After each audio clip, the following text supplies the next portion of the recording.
안녕하십니까. 지식산업센터 전문기업 지산엔 박희성 대표입니다. 2019년 11월 7일 목요일 아침 출근길 영상입니다. 참 인간은 위대하다는 생각이 듭니다. 이렇게 자고 일어나면 이렇게 이 시간에 항상 또 다시 리셋이 돼서 다시 하루를 시작할 수 있다는 게 참 감사하다는 생각이 좀 듭니다. 지식산업센터가 이렇게 지어지고 있으면서 거의 대부분의 지식산업센터에서 이렇게 투자자로 들어왔던 분들, 투자자 중에서 이제 조금 이렇게 큰 손들 있잖아요. 큰 손들. 좀 크게 투자를 하고 단기로 이렇게 시세 차익을 보고 이 프리미엄을 받으려고 하는 분들, 이분들은 거의 대부분 지식산업센터에 입주해 있거나 지식산업센터를 아시는 분들입니다. 거의 대부분이 그렇습니다. 생각보다 많은 이렇게 현장들을 이렇게 보다 보면요, 그 전매를 하기 위해서 어떤 건물을 뭐 프리미엄을 받고 산다거나 뭐 이런 분들을 전매를 받기 위해서 이렇게 보면 거의 대부분 그분들이 기존 아파트형 공장에 계셨던 분들이, 계약자들이 상당히 많습니다. 근데 이제 이런 그 지식산업센터에 계시던 분들이 이렇게 지식산업센터에 투자를 하고 이 흐름을 파악하는데, 이제 이 단기적으로 이렇게 지식산업센터에 프리미엄을 보고 파악하고 들어갔던 분들도 이렇게 잘못 들어가서 굉장히 어려움을 겪는 시절이 과거에 분명히 있었습니다. 리먼 사태가 터지고 나서 이제 그때 타이밍에, 이제 그 타이밍에 리먼 2007년, 2008년 이때 타이밍에 분양을 받았던 사람들이 굉장히 어려움을 겪었습니다. 근데 지금 이제 부동산 경기가 그 뒤로 쭉 올라와서 2017년, 18년 요때 타이밍에 이렇게 투자자로 들어와셨던 분들이 지금 현재 이제 입주를 거의 맞이하고 있는데요. 이 입주를 맞이하는 시점에 그때 분위기가 한참 올라갈 때 거의 대부분 현장이 분양은 잘 됐지만 그때 그 시장을 정확하게 파악하지 못하고 그 좋지 않은 물건에 투자를 해서 현재 이렇게 입주를 맡고 있는 이런 건물들, 이런 건물에 들어갔던 그 분양자들이 굉장히 어려움을 겪고 있는 시기가 지금입니다. 이제 이분들은 이제 굉장히 투자를 잘못한 거에 대해서 고민을 많이 할 것이고요. 그 다음에 이제 프리미엄은 포기하고 원금이라도 빨리 정리가 되었으면 좋겠다라고 이렇게 생각하실 수도 있습니다. 근데 요것도 이제 저의 이제 부끄러웠던 지나갔던 과거인데요. 저도 사실은 그 항상 프로페셔널 하지 못했잖아요. 다 지나왔고 시행착오를 겪고 왔기 때문에, 그래서 사람이 살면서 경험이 중요하지 않나라는 생각이 듭니다. 2008년, 그러네, 2008년도에 분양을 받아서 가산동에 분양을 해서 그 저를 통해서 분양 받으셨던 분이 2008년도에 이제 분위기가 되게 좋을 때였잖아요. 그때 분양을 받았는데 저도 말을 그렇게 했습니다. 충분히 분양이 잘 되니까, 시절이 좋으니까 입주할 때쯤 되면 분명히 시세 차익이 날 것이다. 그런데 실제 입주할 때쯤 되니까 어떤 현상이 발생해 버렸어요. 리먼 사태는 터졌고 시장에 미분양 물건은 단 한 칸도 나가지 않고 단기적으로 이렇게 시세 차익을 보고 들어왔던 사람들은 전매는 되지 않고, 내 자금 10%를 회수하려고 하는데 회수는 안 되고, 그렇다고 이거를 다 내가 등기를 치자니 그 시절만 하더라도 대출이 80%가 거의 어려웠던 시절이었습니다. 그럼 나머지 자금 20%를 만들어야 되는데 그것도 굉장히 부담스럽고 딱 그런 딜레마에 빠졌습니다. 그때 당시에 속출했던 모습들이 이제 이 전매 물건을 팔기 위해서 쉽게 얘기하면 이제 계약금 중에 일부를 포기할 테니까 내 거를 좀 가져가면 안 되느냐. 나는 2년 전에 분양을 받았던 물건이고 가격도 싸고 하니까 내가 여기에다가 당신이 만약에 내 물건을 사게 되면 나는 당신에게 내 계약금 중에 일부를 포기할 생각이 있다. 그러니까 내 거를 좀 사가라. 그러면 사갈까요? 그 시절에는 또 어떤 방식이 또 나오냐면 힘든 시절에는 그 사람이 단기적으로 팔아야 될 그런 물건이 있는 반면 그 건물이 다 팔리지가 않았잖아요. 그러면 미분양 물건이 남아있을 거 아니에요. 그럼 그 미분양 물건에서 사업 시행자는 무슨 방법을 취할까요? 그렇죠. 사업 시행자는 할인 분양을 하죠.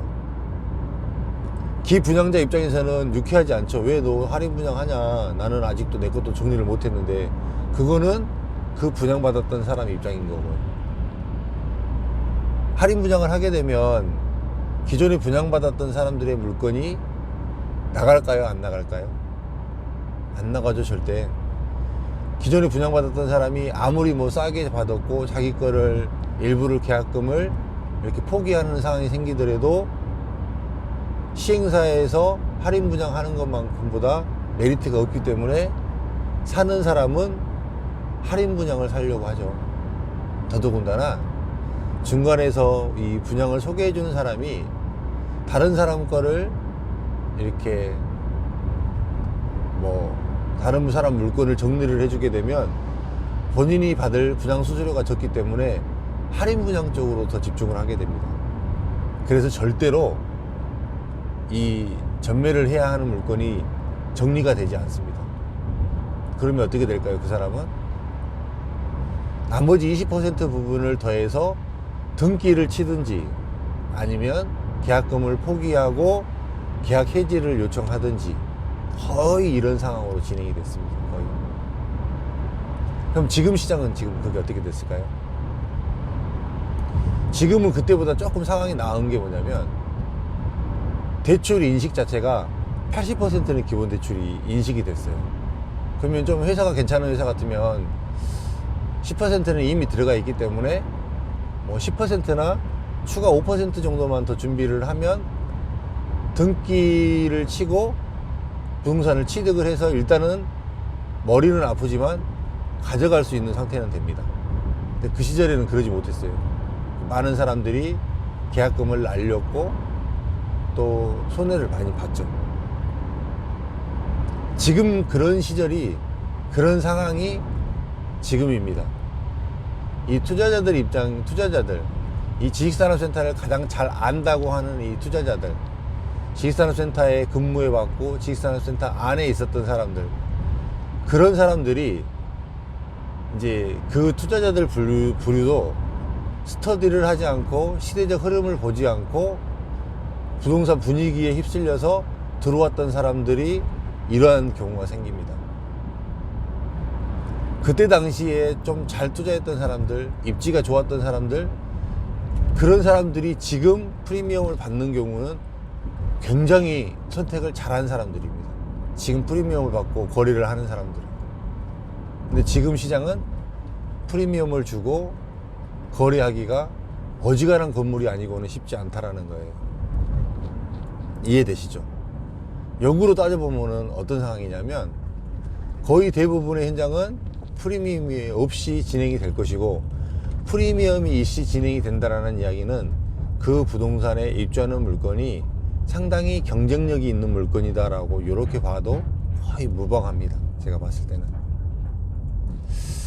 그리고 이제 보면 2008년도에 그 분위기에 휩쓸려서 들어갔던 이 단기 차익을 봤던 이 부동산 투자자는 다시 단기 차익을 보려고 부동산 투자를 하지 않습니다. 거기서 이제 그 사람들은 그냥 이제 지식산업센터 투자자에서 넘어갔죠. 그리고 지나고 보니까 그래도 차라리 그때 그 물건을 등기라도 치고 있었으면 굉장히 시세 차익이 났었을 텐데 라는 생각을 지금은 하게 됩니다. 그쵸? 그리고 지금 만약에 잘못 선택한 사람들은 굉장히 내가 괜히 그때 너무 무리를 했구나 라고 고민을 할 수가 있습니다. 지금 시장에서 만약에 잘못 선택을 했어요. 잘못 선택을 해서 이렇게 전매도 되지 않고 시세 차익도 나지 않고, 근데 또 이거를 등기치기도 애매하고 포기하기도 애매하고 이런 물건들을 지금 가지고 계신 분들이 아마 시장에는 상당히 많을 거예요. 이런 분들은 좀 여러 가지 고민을 좀 많이 해보셔야 될 것 같아요. 그나마 과거의 사례하고 비교했을 때 위안이 되는 거는 금리적인 부담은 없잖아요. 금리적인 부담은 없고, 그 다음에 이제 대출 비율 자체가, 인식이라는 것 자체가 굉장히 많이 올라가서 과거에는 그냥 무작정 거의 대부분 70%밖에 안 됐으니까 이게 굉장히 어려운 상황이었잖아요. 나머지 20%를 준비를 해야 되는 상황이었잖아요. 근데 지금은 그 정도까지는 아니기 때문에 한 번 더 고민해 볼 수는 있다. 이런 시장, 또 지금 들어와서 이런 상황을 겪는 그 분들도 또한 다시 지식산업센터에 단기로 투자하는 이 세력에서는 또 제외가 될 거예요. 그러면 또 새로운 세력들, 또 새로운 사람들, 이번 시장이 도래하기 전에 프리미엄을 받고 굉장히 그 부를 축적했던 사람들, 이 사람들은 굉장히 재밌죠. 그쵸? 이 사람들은 또 어딘가에서, 또 어느 시절인가에서 또 부동산 투자로 실패를 볼 수도 있는 사람들이 된다라는 것입니다. 참 이렇게 이 세상은 돌고 도는 것 같아요. 그래서 이 시대적인 이 파악을 참 잘해야 되는 경우가 그래서 생깁니다. 때로는 과감하게 투자하는 게 맞고요. 때로는 정말 무리하다 싶을 정도로 조금 잘못 투자를 했다라고 생각하는 것들도 지나고 보면 전화위복이 되는 경우도 상당히 많습니다. 그런 것 같습니다. 제가 봤을 때 이제 이게 전체적으로 지금 제가 지식산업센터를 해왔던 이 기간 안에 반복되었던 현상들이기도 하고요. 또 어떤 모습으로 나타날지. 근데 저는 이런 모습들이 이제 더 폐단이 더 커지면 커졌지 적지는 않다라고 생각해요. 왜 그러냐면 지금은 과거에 그 실수요자들 중에서 그 중에 일부 지식산업센터에 들어왔던 사람들이 투자자로 전환해서 투자를 했지만, 지금은 일반 개인들, 지식산업센터를 잘 알지 못하는 개인들까지도 이 지식산업센터에 대해서 그런 식의 접목을 시도하고 있고 하고 있는 사람들이 많기 때문에 굉장히 많은 사람들이 보고 있기 때문에 더 이제 또 그럴 확률이, 더 이렇게 힘들어질 확률이 많아질 수도 있다라는 개념입니다. 그렇게 판단이 됩니다. 저는 어제 사실은 좀 늦게 퇴근해서요, 아침에 일어날 수 있을까 없을까 사실은 굉장히 저도 제 스스로 좀 의구심이 사실은 있었습니다. 근데 좀 역시 평상시에 꾸준히 체력 관리를 했다는 게 이럴 때 나타나는 것 같아요. 감히 일반 사람들은 이 정도로 지금 움직이고 사실 한 3시간밖에 안 잔 것 같거든요. 일어날 수 있을까라고 생각했는데 일어나고 또 말짱한 정신으로 또 움직이고, 사실 오늘 또 오전에 또 해야 될 일이 있거든요 지금. 그래서 안 나갈 수가 사실은 없습니다. 사람이 정신력도 대단한 것 같고요. 그래서 또 참 인간이 정말로 해낼 수 있는 일들이 많다라 이렇게 생각이 됩니다. 저는 제 스스로를 보면서 참 제 스스로가 참 이렇게 약하지 않은 사람이구나 라는 생각을 요즘에 또 다시 한번 또 해보게 됩니다. 여러분들도 여러분들 인생 삶에서 이 지식산업센터를 통해서 이렇게 부를 일구 가고자 하지만 결코 시행착오를 겪지 않아도 됩니다. 않아도 되고 잘 갈 수 있다라고 저는 생각합니다. 이런 시기에도 피를 주고 사야 되는 물건들이 있습니다. 봐보세요. 굉장히 시사한 바가 커요. 지금 시장에서 피를 주고 살 수 있다는 건. 근데 지금 시장에서 피를 주고 살 수 있다라는 물건을 초이스할 수 있는 힘은 더 큰 거예요. 그 힘, 그 능력을 여러분들이 다들 탑재하셔서 정말로 이렇게 자금적으로 능력을 이렇게 좀 발휘할 수 있는, 전체적인 부동산의 감각을 딱 세울 수 있는 이런 사람이 되면 좋겠습니다. 그렇게 생각합니다. 영상이 좀 많이 길어졌는데요. 여기서 마치도록 하고요. 또 오늘 하루도 같이 또 화이팅 해서 힘내는 하루가 되었으면 좋겠습니다. 감사합니다. 마치겠습니다.